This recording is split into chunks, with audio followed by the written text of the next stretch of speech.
जय श्री कृष्णा दोस्तों, आप सभी का स्वागत है मेरे YouTube चैनल पूजा सहारा पर।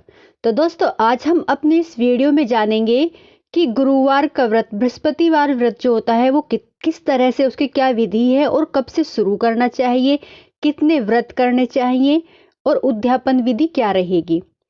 गुरुवार के व्रत का बहुत महत्व है। यह दिन भगवान विष्णु और गुरु बृहस्पति को समर्पित होता है। इस दिन व्रत करने से भगवान विष्णु प्रसन्न होते हैं और उनका आशीर्वाद प्राप्त होता है। इसके साथ ही इस व्रत को करने से माँ लक्ष्मी की भी कृपा हम पर बनी रहती है। इस व्रत को पुरुष महिलाएं कोई भी रख सकता है।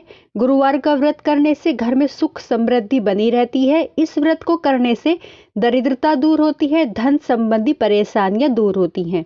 यदि किसी जातक की शादी में रुकावट आ रही है तो गुरुवार का व्रत करने से जल्दी शादी का संयोग बनता है।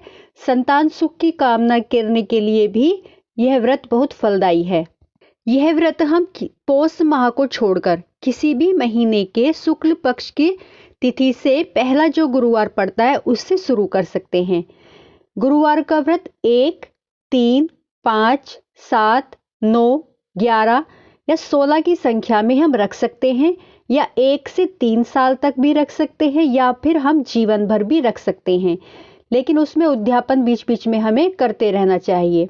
तो गुरुवार व्रत की विधि: गुरुवार के दिन स्नान आदि करके पीले वस्त्र धारण करें और सुबह जल्दी उठकर स्नान आदि के बाद व्रत का संकल्प ले। उसमें आपको जितने भी व्रत रखने हैं उनकी संख्या बोले, या जिस मनोकामना से आपने व्रत रखे हैं वह भी बताएं कि हे विष्णु भगवान, हे गुरु बृहस्पति, हमने इतने व्रत का संकल्प लिया है, हमारी ये मनोकामना है, तो आप मेरे व्रत को स्वीकार करें और कोई गलती भूल चुके तो उसके लिए क्षमा करें। निर्विघ्न मेरे व्रत पूरे हों। पूजा स्थल को साफ करके बृहस्पति देव को पीले वस्त्र अर्पित करें। इसके अलावा बृहस्पति देव को प्रसाद में पीले चने की दाल, मुनक्का, गुड़, हल्दी, पीला चावल, पीले पेड़े चढ़ाएं और पीले ही फल चढ़ाएं। पीला कनेर भी विष्णु भगवान को बहुत पसंद है, तो उनको पीला कनेर मिल जाए तो अवश्य हमें चढ़ाना चाहिए। इस दिन केले की पूजा की जाती है। माना जाता है कि केले की जड़ में विष्णु भगवान का वास होता है, इसलिए केले के पेड़ में जल अर्पित करें।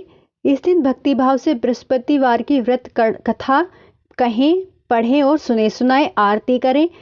इस व्रत की कथा और आरती के बीच में ना तो बोलते हैं और ना ही उठते हैं जब तक कथा पूर्ण नहीं होती। इस व्रत में पीली चीजें खाएं। इस दिन आप फलाहार करें और रात में शाम के समय पीले चने की दाल का हलवा, बेसन का हलवा, बेसन का चीला या आप बेसन की रोटी बना सकते हैं। इस व्रत में नमक नहीं खाया जाता, यह मीठा व्रत ही रखा जाता है। गुरुवार के दिन आप केले के पेड़ की पूजा करते हैं तो इस दिन भूलकर भी हमें केले का सेवन ना करना चाहिए, ना ही किसी को खाने के लिए देना चाहिए।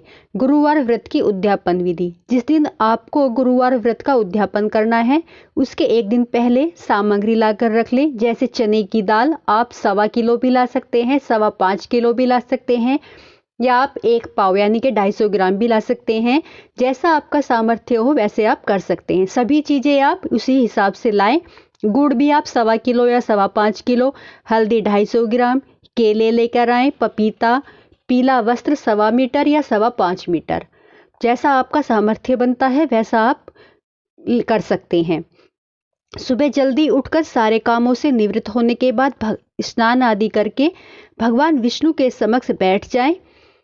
अब गुरुवार व्रत पूजा जैसे आप करते हैं हर बार वैसे ही करें। भगवान विष्णु की पूजा विधि विधान से करें और हाथ जोड़कर प्रार्थना करें कि आपने जो व्रत करने का संकल्प लिया था वह पूरा हुआ है। आज आप उसका उद्यापन करने जा रहे हैं। आप कृपा हम पर सदा बनाए रखेगा। हे प्रभु, इसमें जो भी गलती भूल चूक हुई हो उसके लिए क्षमा कीजिएगा।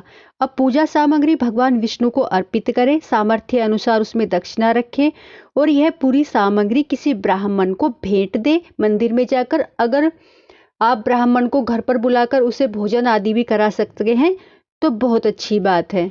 तो ये थी उद्यापन विधि। दोस्तों, आपको मेरी ये जानकारी अगर पसंद आई है, मेरी वीडियो आपको अच्छी लगी है तो प्लीज़ लाइक, सब्सक्राइब, शेयर जरूर करें। अगर कुछ पसंद नहीं आया है तो उसके लिए भी मुझे कमेंट अवश्य करें। जय श्री कृष्णा।